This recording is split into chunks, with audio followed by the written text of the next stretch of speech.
Starbro? What's good, Starbro? It's Esme Leilani. Welcome to the Esme Show with your girl, me. You can call me Ozzy. Today I did an earlier video where I was, starting my platform centered around education, enlightenment, and self-respect. I wanted to touch base with you guys about who I am and share some of the colorful analogies that I use to identify myself because honestly, I'm a really unique person. We all are. But I think maybe it might be a good idea to give y'all a little chance to get to know me a little better because as we go into this journey, it's going to be very apparent to y'all that I use very colorful analogies in order to describe myself in real time. So I wanted to introduce myself formally to y'all. If you go all the way down at my videos, there is one video where I started my YouTube channel that was about a few years ago now, and it was like, oh, I'm not afraid to be seen. Bullshit. I was totally afraid to be seen, and I hid behind a wall of vulnerability, whiplash, and I kind of like shut myself in. I was going through a lot. And I'm proud of myself for not giving up on my goals and continuing this process. Some of the skills that I developed, I'm eager to share with y'all. We'll get into that in other videos. This is just to continue that exploration of self and to share who I really am inside. So I am Puerto Rican. I'm neurodivergent. I was diagnosed with 3 different neurodevelopmental disabilities at the age of 34. I had already known that I was neurodivergent. This was something that was apparent to anyone that got close to me. But the extent of those neurodivergencies and what they meant to me in real life was not as easy to describe. On paper, it's easy to understand, but in reality, a lot of people will be like, I don't see that. I don't know what your thing is. Don't give yourself crutches. Don't rely on those labels. But actually, those are not labels. Those are realistic diagnoses that affect my everyday life. So I am autistic. I have ADHD, and I also was diagnosed with cognitive dyspraxia at the age of 34. I talk really fast. I have a book-like encyclopedia inside my brain. That's how people sometimes relate to me. They're like, wow, you're like a little encyclopedia. And I really just want to use this unique personality that I have to build a platform that's centered around self-awareness, respect, education, and enlightenment. And kind of just really share myself with y'all on the internet. The internet is forever, until the aliens come and get us. Maybe they're already here. I don't know. But I'm hoping that if they're doing interviews, maybe they'll see this video and be like, that girl's cool. Let's leave her alone. I don't know. Whatever the case is, I find that it's very important to use education and social elegance as an avenue to promote yourself in life. These are skills that I've managed to come across the hard way. I suffered a lot in life because of my own inability to understand myself and inability to understand others and develop positive coping skills. So I'm hoping that the coping skills that I was able to develop will be things that you guys can find useful. And so I'm excited to share myself. It is difficult to get on the computer and share myself because I'm really shy. That's a big part of me talking really fast, is that I'm really shy. So I will make word walls and try to protect myself from the fear of being seen. I don't know how else to say it, but you know what? You got to put yourself out there, right? And I'm going to do that. Thankfully, I'm brave. I'm brave enough to try new things, and I am bold enough to go into new areas where I haven't explored yet. And I'm excited to do that with y'all. I want to get into some interesting verbiage that I use to describe myself that everyone who knows me in real life comes into an acceptance of. And that is that I identify as a dragon. I don't identify as a woman or girl because having 3 different neurodevelopmental disorders really blocked me from being able to create social structures that were fulfilling for me. I am in my mid-30s and I still struggle with things that people really cannot relate to. People think that I'm just clumsy or I'm bad at dancing or I'm scattered and I talk really fast, but with autism, ADHD, and cognitive dyspraxia. These are not intellectual disabilities. These are developmental disabilities. And each developmental disability adds a delay of about 5 to 10 years, depending on the intensity of the delay. So actually, I just grew up into a different human than y'all at a slower rate than y'all. And it shows. People who know me in real time will tell you she's really unique. And sometimes they say it in a good way, and sometimes they don't say it in a good way. When I was a kid, the way that I dealt with this is by reading a lot. And I would try to research people like me. And the only time I could find people like me in books were when I was like exposed to the concept of fairies. I became accustomed to understanding that since the dawn of time, there's always been people that were on the outskirts of society and they acted differently than the average person. And sometimes they were accepted and sometimes they were not accepted. And the consequences for that acceptance could be dire. I remember being in elementary school when I first came across the idea of changelings, which are fairies that, you know, they swap their babies out for human babies, and the baby fairies grow up in human society and they're weird. And I remember recognizing myself in that because I was weird like that. It didn't seem like people could understand my desires, my needs, and my expectations in life. Even at a young age, I felt very alienated from everyone.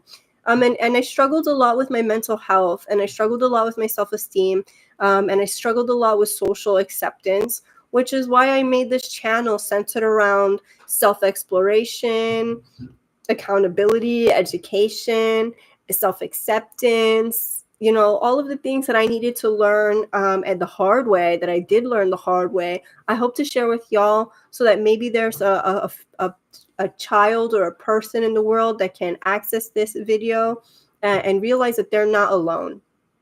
You know, being alone is really hard, no matter what type of person you are. We're just not made to be alone. So I'm hoping to bridge a gap in accessibility for people like me.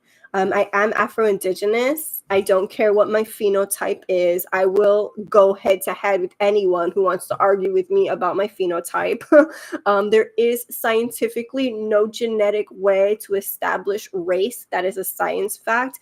Race is a social construct. My mom is Afro-Indigenous. I am Puerto Rican on both sides of my family. My mom is a Black Afro-Indigenous person. My dad is a white person from Puerto Rico. I understand what I look like. I do not care. I know who I came out of, and I know what struggles we went through. So I advocate for people with darker skin. I believe in protecting dark skin.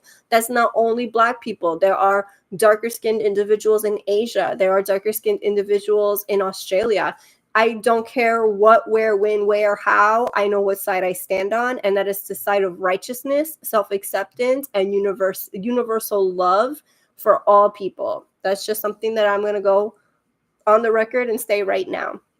So a lot of the things that I'm going to talk about come from a Puerto Rican dragon-y point of view. The dragon-y. Yeah, when I was a kid, I was like, wow, I really am a dragon. I came into the understanding that my autistic needs put me at a disadvantage socially. The only way I could really survive growing up was by reading a lot of books and going swimming. And I had already established that I was like some type of fairy to myself. I didn't understand autism. I didn't understand ADHD. No one even knew. Good luck trying to find someone that understands what dyspraxia is. It's a cognitive disorder. It's a processing disorder that it deals with motion usually. So I'm really bad at dancing and I can't walk in a straight line. Fun facts. The way how I managed to heal my body and develop a healthy self-esteem was by reading a lot of books. My nickname growing up was Matilda. My Black nickname is Libreta, which translates to notebook in Spanish. It's just who I was, and hoarding knowledge was something that was very important to me, and swimming was very important to me. That was my number one stim. I still really love to swim, and it's like my go-to, where I just like I can't even breathe until I'm in the water. I don't know how to explain it. And I really loved dragons growing up because I saw myself in these very fierce creatures that were also wise, intelligent, brave, bold, and willing to break the mold. You know, dragons, they don't care if you're a boy or a girl. If you see a dragon in the forest, you're going to get out of its way. And that's kind of how I identified myself, where like, it doesn't matter if I'm a boy or a girl. What I have inside me, my personality is so bright and so strong that you just get out of the way, but either you're with it or you're against it, and it really doesn't matter to me which way, as long as you understand that I'm not gonna stop being me so that I can accommodate you.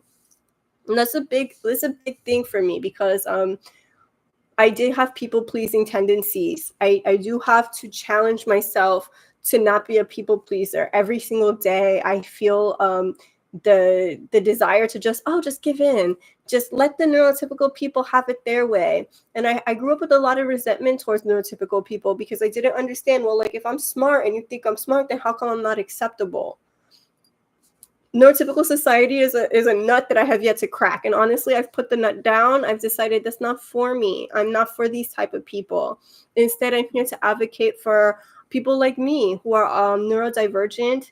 And it doesn't matter what your race is, but if you love information, if you love knowledge, just because of the purity of studying, if you love to challenge yourself and achieve out of this world goals, if you love fashion, if you love jewelry, if you love perfume, you know, if you love swimming, if you love yourself and you want to better yourself, you want to improve your ability to manifest your goals in real time, that's who my channel is for.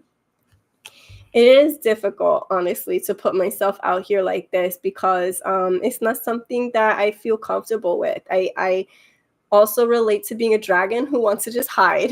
Dragons have their little swimming pools and they just go in the swimming pool and they don't come out. And it took a lot of time for me to develop the confidence to get on YouTube, to display myself and put myself out there. It's really tough for me. It's not something that I go into easily. But I hope to continue to challenge myself and to present myself in this dimension, and advocate for people like me, as well as advocating for myself to have a place on the internet where people can go if they want to do their homework with someone else, just quietly chill. Or, you know, maybe you like to hear me blabber. I don't know. Some people do. I'm always surprised when they say they do, but you know, for likes, God made colors, right? If I was a color, I would be the color magenta. And I know that not everyone likes pink, and that's okay. But this space on the internet is dedicated for people who like pink energy, bright pink energy. C'est moi. Here you go, baby. All the bright pink you could get. And I'm a really juicy person. I have a lot of energy. I have a lot of love. I have a lot of respect for my fellow humans. I do believe in the power of humanity. I do believe that we're living in a very interesting time right now. And I do believe that the reason why this time is so interesting is because a lot of social norms are going to be challenged on a wide scale. And I know in my heart that things are not going to be the same. The world is not going to be the same. The world that I grew up in is not going to be the world I die in. It's going to be so different. And I feel emotional and overwhelmed for that, but also stepping into my power and being able to navigate my power so that I can show others who have a lifestyle difficulties like mine just how powerful we really can be, and to be an advocate against fear for people like us. So thank you so much for letting me have this space and for letting me be a part of your lives. This little dragon is very shy and just realized that she's on camera. So yeah, I think it's interesting. I want to go into that a little more. I want you to understand that as an autistic person with ADHD, I never felt like I was people. I never felt like I was people. It's not that I don't think I'm human. I know I'm a human person. But to be people, to be part of the group of humans, that always seemed like it was out of reach for me. It wasn't until I was 34 years old where I started being able to cultivate relationships that were beneficial towards my self-esteem. I lost a lot of relationships. I spent a lot of time cultivating relationships that used me as a prop. They didn't value me. You know, they wouldn't even wish me happy birthday, no matter how many times I brought it up that it bothered me. They would dead name me. They would use me as a tool to prop up their own egos. And I had to take accountability for myself in order to not put myself in positions to get used like that. And that's why I got really into life coaching, so I could help myself understand my own humanity and my value to fellow men. How can I support the group and how can the group support me is very important to my life coaching journey. So one of the tools that I use in order to improve my mental health is dialectical behavioral therapy. I just recently achieved level 1 certification in dialectical behavioral therapy, and I'm really excited to talk more about that with you. Dialectical behavioral therapy is an innovative and unique therapy that is pretty recent, actually. It was formulated by a doctor who has borderline personality disorder. And she realized that the therapy options that were available to her, cognitive behavioral therapy, they weren't cutting it. And the reason it wasn't cutting it was because they didn't have an aspect of radical acceptance. And that's something that's very important for people like me, because we're not going to dissolve autism. You can't solve autism. You just are autistic. And science suggests that autistic people are normal. It's a different neurotype. It's a valid neurotype within the human genome experience. And that means that we're here. We're here and we're different, and we are also powerful and valid.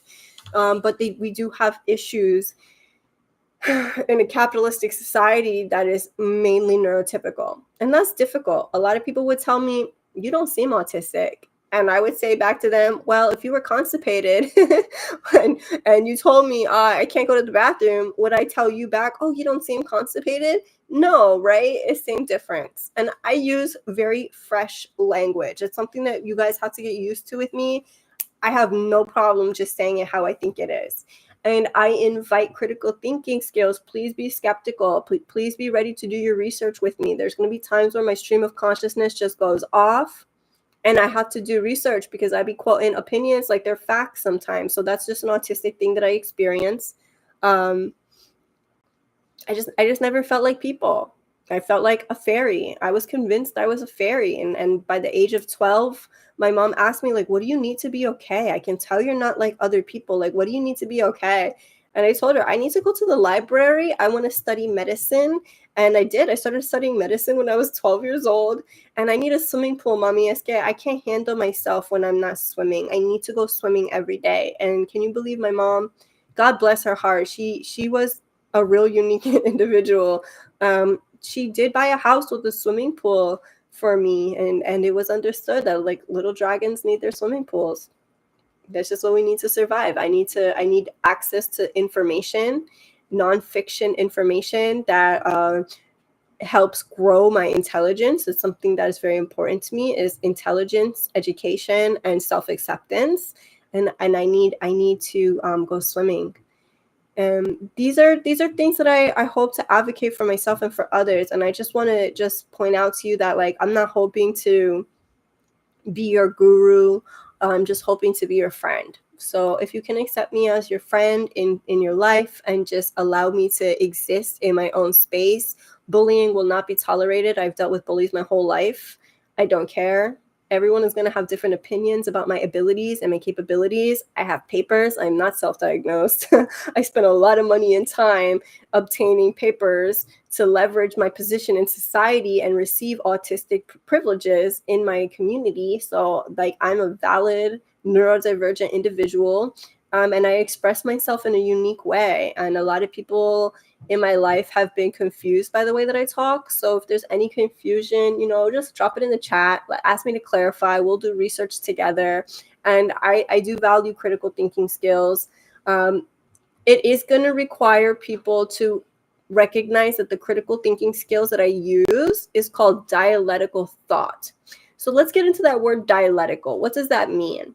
Dialectical means simply that two opposite truths can be true at the same time. I can be a human and a dragon at the same time. I can be this phenotype and Afro-Indigenous at the same time. One is not exclusive to the other. You can have two opposite truths at the same time. So people with autism, People with borderline personality disorder, I don't have that.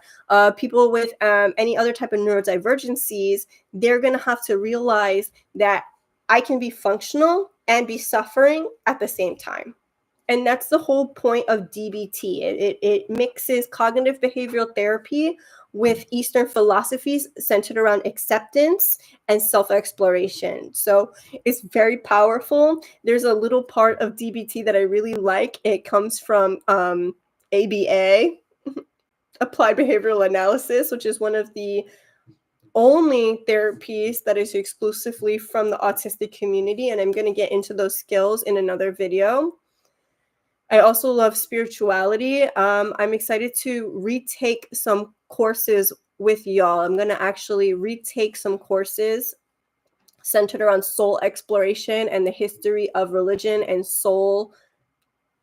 It's through Rutgers University. We're going to go on Coursera.com. I challenge people to take the course with me. I'm going to take it with you guys. We're going to do magic through the medieval ages. I'm so excited. Spirituality is one of the ways that I really found myself. I have an innovative way of thinking and speaking, and I find that symbology and mystery, mythology, theology, they really just get my goat. That just gets me real hype. So using these tools to understand not just myself, but the world at large is very, very powerful for connecting with people who are different than me. And I like to use these tools in tandem with like grooming, like doing my hair, doing my nails, picking out my outfit, because every time I get dressed, it's like a power outfit. I don't just get dressed. For that, I stay in my pajamas. I put myself together and present myself to the world. This is Esme, and she's good enough, whether you like her or not. So I'm going to end this video with, you know, if you're interested in learning about the curriculum, you can just keep following me and we'll get into the curriculum that we're going to focus on. But I'm going to end this video now with the mantra that I came up with. And this is what I tell myself. I tell myself, it's okay if some people don't like you. A lot of people love you, even if you don't know their names yet. And my name is Esme Leilani. You can call me Ozzy. And as long as you're not a bully, I already love you. And you're already accepted on this platform. And I hope to see you again soon. Bye.